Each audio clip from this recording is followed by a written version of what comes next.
On repart donc avec Pierre-Emmanuel Just. Salut Pierre-Emmanuel. Bonjour. Directeur délégué donc de Maslow. Référence à la pyramide, j'imagine. Un peu, oui. Connecté à vos besoins. Mais c'est pas le... Parce que, on va parler construction. Je trouvais le nom très intelligent. C'est-à-dire, on parle de construction, donc on voit bien la pyramide. On parle de construction, de logement. Et voilà, j'imagine que le logement, il est quand même... Alors, je sais pas où il est d'ailleurs dans la pyramide de Maslow, le logement, je dois dire. Mais enfin, il doit être quelque part... Se nourrir, se protéger. Oui, c'est ça. Oui, il doit venir quand même assez vite. Alors, c'est intéressant parce que j'avais vu passer en fait un communiqué de presse avant les annonces du gouvernement autour du logement. Et ta venue est encore plus intéressante parce que j'aurais pas fait ce titre sans doute il y a une semaine, sauver des investisseurs. Mais là donc, mais d'ailleurs peut-être ton avis là-dessus, c'est quand même une rupture.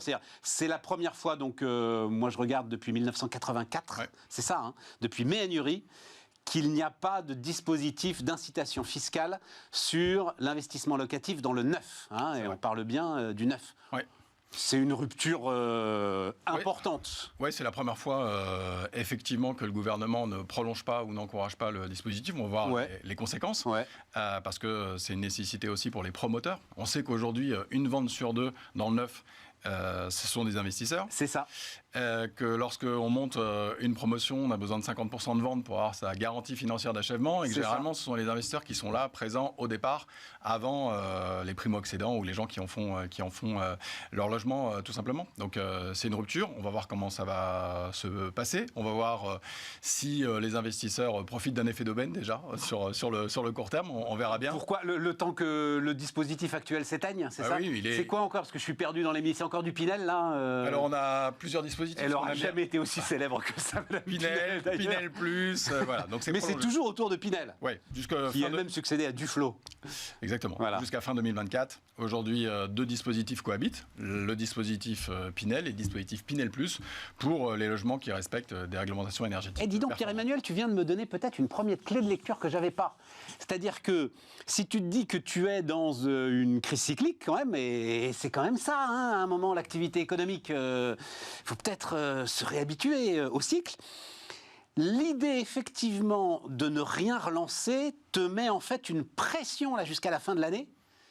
Qui peut relancer la machine. Fin 2024, quoi. Ouais, aujourd'hui, il y a des logements qui sont disponibles. L'idée, c'est d'accompagner les investisseurs et de leur dire quel est le bon investissement, quel est celui qui serait peut-être le moins intéressant. C'est ce qu'on essaye de faire, nous, on va raconter ça, évidemment.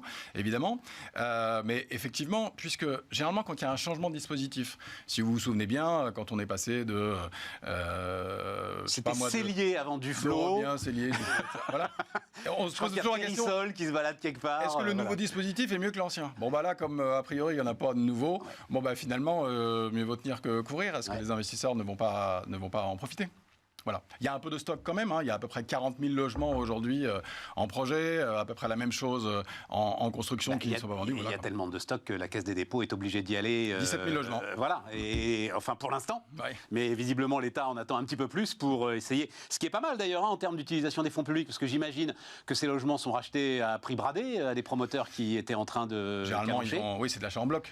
Voilà. Forcément, ça sera un peu dégrafé. Et donc comme c'est la Caisse des dépôts, derrière, ça peut faire des loyers qui sont des loyers un peu plus raisonnables. C'est aussi le cas en loi Pinel. Ce qu'on oublie souvent, c'est que l'investisseur privé, il achète et il met sur le marché des logements qui sont loués moins cher que le marché. Donc c'est aussi mettre des logements disponibles sur un marché locatif aujourd'hui qui est extrêmement tendu, notamment sur les zones très tendues. Oui, c'est super vertueux, mais le problème, et c'est Macron qui disait ça, on subventionne l'offre, on subventionne la demande, on subventionne les gens qui habitent à l'intérieur, on subventionne l'occupation.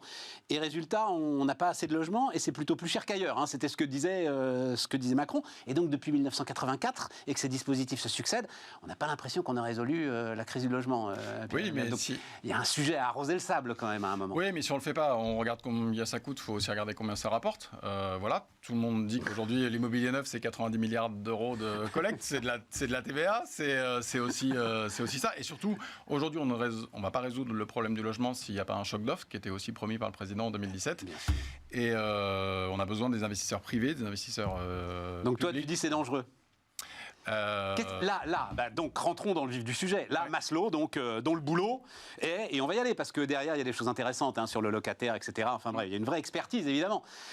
Alors je vais te le dire, c'était Alain Dinin. Un jour, je discutais avec lui, donc ancien patron de Nexity, premier promoteur de France, et pour le rudoyer un tout petit peu, voilà, je lui disais mais en fait vous faites un métier sans risque. Regardez, mec, sans risque, mais comment vous pouvez dire ça ? Sur l'emplacement, sur le locataire, sur les charges de copropriété, mais jamais c'est sans risque. Bref, je referme la parenthèse. Et on va y aller là-dessus. Est-ce qu'aujourd'hui, vous dites donc à ceux qui viennent vous voir, saisissez-vous en urgence des derniers Pinel qui peuvent encore surgir? Non, nous, ce qu'on leur dit, c'est quoi? C'est qu'on avait l'habitude de jouer sur un terrain de foot et qu'aujourd'hui, on est plutôt sur un terrain de hand. C'est un peu ça l'idée. Ce qui a changé, c'est plutôt la demande. C'est-à-dire qu'aujourd'hui, c'est ma capacité d'épargne, ma capacité à lever de la dette.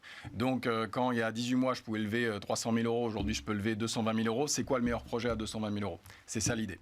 Donc, chez Maslow, on essaye d'accompagner les clients, investisseurs, en les accompagnants. Donc, on a une offre globale, on peut réserver, financer, gérer son bien depuis son canapé, parce que peut-être que je vais devoir investir sur un secteur que je connais peut-être moins bien que ma résidence principale ou là où habitaient mes parents, par exemple.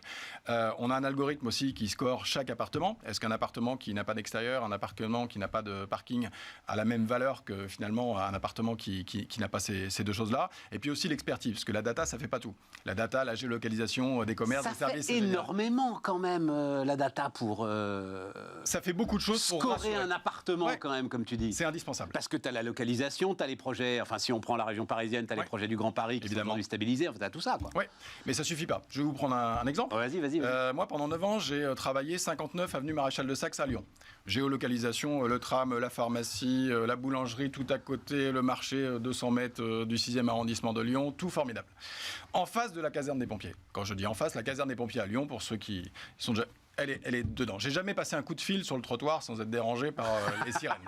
Donc l'expertise, c'est aussi ça. C'est-à-dire que la data vous dit, allez-y, les yeux fermés. Mais non, parce que tu te dis que tu as la caserne des pompiers en face. Oui, mais est-ce que c'est le commandement ou est-ce que c'est les camions qui sortent toutes les 10 minutes pour intervenir? Donc il faut un mec qui aille sur le trottoir pour passer une demi-heure pour se dire que c'est chaud quand même, quoi. En tous les cas, il faut de l'expertise. C'est-à-dire qu'aujourd'hui, l'internaute, il a besoin de se forger une opinion derrière son écran et il a besoin de se rassurer sur ce qu'il pense être le bon ou le moins bon investissement. Ça, j'aurais peut-être dû commencer par là d'ailleurs, l'appétit français pour la pierre. Il ne change pas. Il ne change pas, 70% des Français veulent investir dans l'immobilier. Malheureusement, moins de Français peuvent le faire aujourd'hui. Du fait de la remontée des taux d'intérêt? Évidemment. Donc on attend beaucoup aussi du HCSF demain. On espère qu'ils vont réouvrir quelques portes, notamment pour les investisseurs, le calcul d'endettement. Donc l'idée, c'est d'essayer de remonter ce qu'on appelle le taux d'effort, c'est ça? De le passer de 30 à peut-être 35%? Les trois pistes qui sont évoquées, il y a la piste des 35% et la piste de la durée. Ou alors aller à 25 ans, c'est ça. Voilà, la durée, maintenant les banquiers ne sont pas chauds et on peut les comprendre. Bien sûr. Après, sur nous, la clientèle qui nous intéresse sont les investisseurs, c'est plutôt le calcul d'endettement au différentiel. Aujourd'hui, dans un marché locatif tellement tendu, on prend 70% de vos loyers, on prend la dette alors qu'avant on prenait l'écart. C'est-à-dire quelqu'un qui était endetté sur le papier à 30%, il est passé à 40% et aujourd'hui on lui prête plus de sous, alors qu'il est là aussi pour pouvoir faire tourner le moteur de l'économie. Donc c'est ça qui est intéressant et c'est peut-être ça qu'on attend demain des réunions du HCSF. Resolvabiliser les investisseurs. C'est pas mal parce que, et puis ça c'est, enfin même si, alors on va laisser les experts juger du risque, mais au moins ça coûte rien en termes de finances publiques. Exactement. Et puis on a des organismes de caution qui, enfin voilà, je veux dire aujourd'hui, ne pas prendre en compte le reste à vivre et quand j'investis dans une zone tendue avec un flux migratoire positif, avec une profondeur de marché, dans une agglomération qui fait plus de 100 000 habitants, dans des performances énergétiques qui font que je suis certain que mon bien, dans 5 ans, dans 10 ans, dans 15 ans, trouvera preneur à la location et à la vente, quel risque je prends ? Faible. Voilà. Et pourtant, aujourd'hui, on me dit, ah bah oui, tu gagnes très bien ta vie, mais tu as déjà une résidence principale et tu as un appartement. Bon, bah, ton appartement, on va prendre que 70% de loyer, on va prendre 100% de la dette. Et donc, je ne vais pas te suivre. Revenons sur le plan logement, les dispositifs de défiscalisation. Est-ce que ça veut dire aussi qu'il va y avoir un basculement vers l'ancien? À partir du moment où le neuf a plus de soutien fiscal, Est-ce que ça peut changer la donne pour l'ancien? Moi, je pense que le principal objet, c'est surtout la loi climat et résilience sur l'ancien. C'est-à-dire que là, le marché de l'ancien, il est tendu, voire baissier. C'est-à-dire qu'aujourd'hui, 40% du parc est dans des notes de DPE qui ne sont pas les bonnes. Et donc aujourd'hui, on sait qu'acheter de l'ancien, ça nécessite des travaux. Ce qu'on oublie souvent, et j'attire l'attention de nos téléspectateurs, c'est qu'on parle souvent de rénover le logement, la partie privée, mais on oublie souvent la copro. C'est-à-dire que quand j'achète un appartement des années 70 ou des années 80, je peux en faire un super catalogue suédois en photo, mais ma copropriété, les diagnostics de performance énergétique qui vont arriver sur les copros, les plans pluriannuels de travaux, tout ça, ce sont des choses qui vont quand même être compliquées. Après, ce qu'il ne faut pas oublier, c'est qu'aujourd'hui, un investissement locatif, ça doit respecter des fondamentaux. Tout ce qu'on se dit là, quand même, Pierre-Emmanuel, moi j'entends tout ça, là, il est peut-être urgent d'attendre.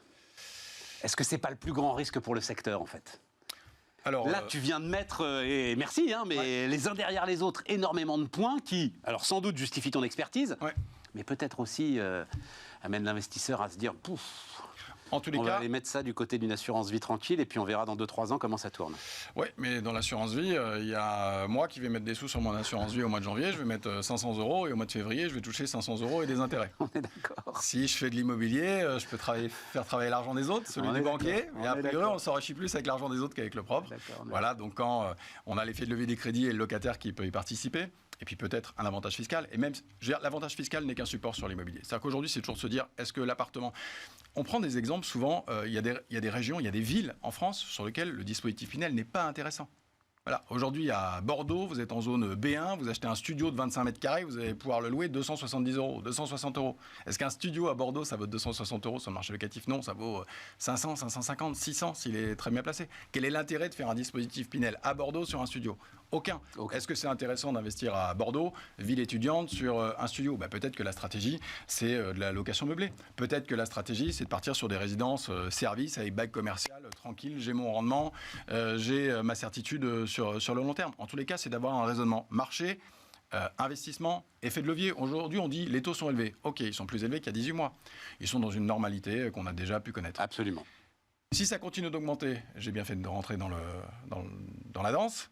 Et puis si ça baisse, je ferai comme tout ce qui s'est passé ces 5-6 derniers. Je vais renégocier. Donc finalement... c'est la grande idée, ça. Je vais renégocier. Ou peut-être pas. C'était la folie d'il y a 4-5 ans, là. C'était une espèce d'hystérie de renégociation. Oui, c'est ça. Les banques étaient les taux de 2012-2017, tout s'était renégocié. Les banques étaient dépassées. Pour terminer, là, trouver le bon locataire, parce que tout ce qu'on vient de dire est très intéressant. Oui. Ça, c'est hyper important. Aujourd'hui, Maslow, on a l'état d'esprit d'une start-up, on est jeune, on a été créé il y a quelques mois seulement, mais on s'appuie sur un groupe de 38 ans. Valoretti, on a 50 000 investisseurs qui nous ont fait confiance et on gère aujourd'hui 16 000 logements. Et donc aujourd'hui, trouver le bon locataire, c'est trouver un locataire évidemment solvable, faire attention évidemment aux faux dossiers également qui sont aujourd'hui sur des marchés tendus. Vous ratez l'appartement une fois, 2 fois, 3 fois, vous avez tendance à arrondir un petit peu les bulletins de salaire. Mais tu comprends, Pierre-Emmanuel, que ton expertise, elle va amener à sortir, je ne fais pas de la morale, mais elle va amener à sortir ceux qui sont sortis de tout d'une manière générale. C'est-à-dire développer une expertise pour trouver le bon locataire. En gros, je vais le dire un peu brutalement, ça va être mes enfants, quoi. C'est-à-dire, il n'y a aucun problème, tu as une solide caution parentale, tu as tout ce qu'il faut.